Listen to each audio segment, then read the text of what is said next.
Welcome to the Genius Factory. Enjoy the video. You begin by installing EaseUS on a different disk than the one with lost files. This avoids overwriting. Next, connect any external media and select the precise drive or partition to scan. Choose Quick Scan to find recently deleted items fast. It's quicker and resurfaces file table entries. Once done, glance through the live file list and mark obvious targets. If you don't see what you need, make sure not to stop the scan. Prepare to run the deeper recovery stage next.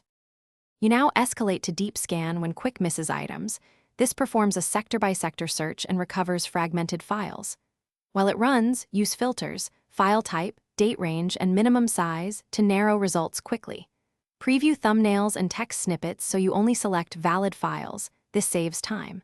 Once you pick items, click Recover and always save to a different, safe destination drive to avoid overwriting.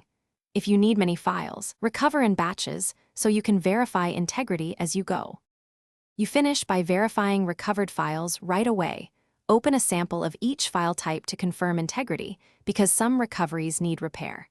If a file is corrupted, rerun deep scan and broaden filters, or try saving to an alternative format if available. If nothing improves, consider cloning the affected drive and running recovery on the clone to avoid further damage. One key troubleshooting tip: when physical drive errors appear, stop and clone. Continuing repairs on the failing disk risks permanent damage. Thanks for watching. If you found this helpful, don't forget to like and subscribe.